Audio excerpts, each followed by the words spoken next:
So like some of these questions come from across, I think the youth that follow me, especially my friends, come from across religions and cultures, and these are things everyone questions, from be you a Hindu, a Muslim or a Christian. I think everyone, so I'm asking, some of these questions are very general, they don't come from any particular religious point of view. One question I had is, do you think these loud religious processions or rallies or these chants and prayers that are pushed over loudspeakers across religions, do you think it stems from some sort of insecurity or competition between religions? Is it necessary to have such a loud public display? Like, people have a problem with PDA, but if I hug someone or kiss someone, I'm at least not shouting. It's at least quiet. It's not disturbing anyone. So, do you think it's coming from some space of insecurity, these extremely loud display of religious fervor? No, competition. Competition. It stems from that. Yes. So if everyone's more relaxed, you think all this… Because religions are always trying to improve their numbers. Okay. Other religions are turning up the volume. Yeah, to keep their numbers or increase their numbers. Yeah, sad.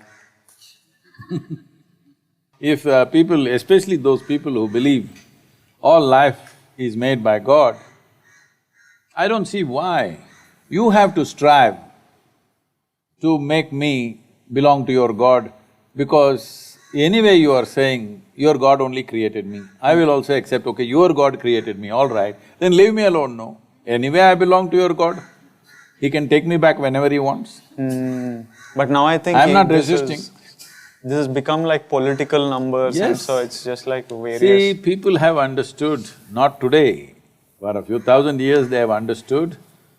It is not only after democratic governments came they have understood, even before they understood, numbers is power. Okay. So it's a power game. They would like power beyond politics. You understand? It is not about transformation, it is not about liberation, it's about power, enslavement of people. Since I was growing up, and now we are in the Ganesh Chaturthi season of the year, it has always been like after Diwali, it was my most favorite festival, because in school we would make these chariots, take a procession, and it would be celebration, we would all enjoy it.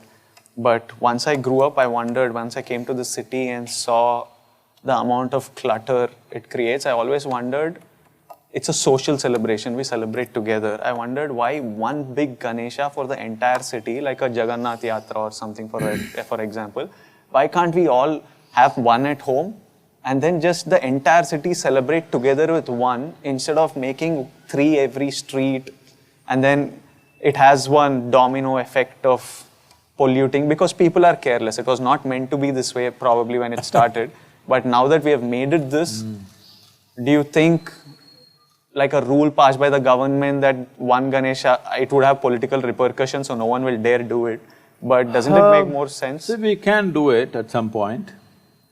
That… see, right now, in many cities, it's been made like this. For example, Diwali crackers. Everybody is supposed to come to one big ground in the city, and all the children come there and burst their crackers. Instead of bursting it all over the place in certain towns and cities, it's slowly being cultivated. Not 100% mandatory, but it's being pushed in that direction. Don't burst crackers all over the town. Everybody assemble in one place and do it. The next step would be, like in United States and other places for their July 4th and stuff, they have major firecrackers. Suppose the city itself sets up 1 hour long, big, major, spectacular firecrackers, then people will come and watch. No, I don't think our thrill is about watching it as much as the adrenaline from holding it in hand and throwing. See, the thing is, all the dum-dum ones, they can do it in their home. Children like to do it. Oh, we thoroughly enjoyed it. I will not deny to the children of this day that they should not burst crackers because somebody thinks pollution. If we are polluting with crackers, next 3 days, let's walk to the office. Compensate for… Yes, that's all. You can't take away every aspect of culture using pollution. I think it's a a very motivated push that certain people are doing, which is not right. Coming to the Ganesha, it's very much a possibility, but maybe one will not work for the entire city when a population is like so huge. 15 million, 20 million people. One may not work. Probably for every area or every three, four, extensions, maybe a population of 1 million, one. So if you have 15 million population, 15 Ganapatis, they all come to one place and in one big procession they go, the entire town participates in that, would be fantastic actually. It is a direction in which we have to push. We made some attempt. We have done this with Pongal in Tamil Nadu, there are 4 days of Pongal.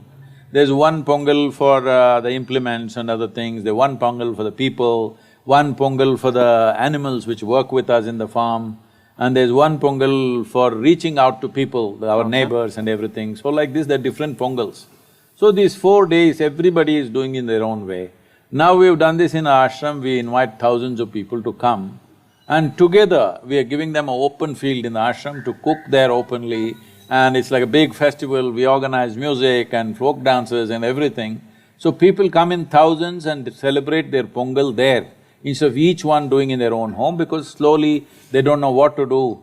All they do with a festival means just eating. There is no other celebration. Nobody is there to organize music, folk dance, this all used to happen in the villages. But now we are organizing it in the yoga center so that people come there and participate. Things like this can be created in every town in open fields where big celebration happens, organization and talent, display, children can participate, which people cannot do by themselves individually. Definitely we need to think in that direction. We should maybe push Hyderabad first in that direction, why not? We should, if they don't screw my happiness for bringing this up, No, we should. This is why you must do inner engineering, that nobody can mess with your happiness. They can maybe sabotage the activity, but they cannot mess with your happiness. People keep asking me, I keep unleashing one project after another which involves massive outlay of finance, activity, people. People say, Sadhguru, all this one after another you're doing, suppose it fails? If it fails, what to do, huh? If everything fails, I will still die blissfully, but I don't want to die without making an attempt to create what we want to create. Because nobody can mess my happiness. You come, we will fix you up, so nobody can mess your happiness. Once this one assurance is there in you, nobody can take away my joy. You will do many more things in life, isn't it? I don't know, if I'm just happy all the time, maybe I won't do much. No, tell me. You tell me, on a certain day you're very happy. On that day you're willing to do more, or you're unhappy, on that day you're willing to do more. I'm mostly happy when I'm not doing anything. That's not the point. See, that is because of excessive work. One day when you get a break, you think like that. Yeah. But you tell me, when you're happy, you're willing for more activity. Yeah, you're more energized and you can… You're willing to bend backwards and do what's needed, isn't it? True. When you're unhappy, we can't make you take one step. True. Point. Actually, true, no? Very true. 100%, huh? So we'll fix up your happiness in such a way that nobody can mess your happiness. Let's get the Ganapati thing going in Hyderabad. Yeah. One more thing I was wondering was, because Ganapati is such a huge thing, I was wondering, and all the people are very excited and passionate about this, but one day I was thinking, if instead of having a whole Ganesha statue and taking this procession and music and dance and the celebration, what if culturally from long back, from when it started, it was about these 3, 7, 9, 11 days, you clean your locality, clean the city. Do you think people would have participated in the festival as much if it was about cleaning rather than an easier job of taking See, up? that participation was there when we were rural communities, because everybody knew everybody. Here, nobody knows, most people don't know who is their neighbor. Yeah, so they were not willing to go and clean that. Yeah, you feel desensitized to someone else's mess, why should I… So today we are expecting an organized municipality or a corporation to do that. So we don't have to get into that. But even if people can just get together, culturally come together, irrespective of their caste, creed and religion, that itself is a great thing. That is cleaning up the society, not the streets. And in that we can always bring, after the Ganapati festival, after the procession goes, the street should be cleaner than the way it started. Not that after the procession goes, it's a heap of filth. That awareness if we bring, it's good enough. Yeah, we have to try. I think they've been trying it over years to do No, more. they don't know how to do mass movement. You tell me, I don't have the time right now, but if I stand up, we can easily do that. We should try and do. Isn't it save like a… Everybody keep one small Ganesha at home. Yeah. Bring your Ganesha and surrender to the big Ganesha in the locality. This big Ganesha, all of them start off at the same time, 15, 20 of them in the town. Everybody goes, everybody at least gets to walk 10 kilometers, which itself is a great feat. Yeah. They don't have to swim in Hussain Sagar, but at least they walk to it. Yeah. That itself is a big thing.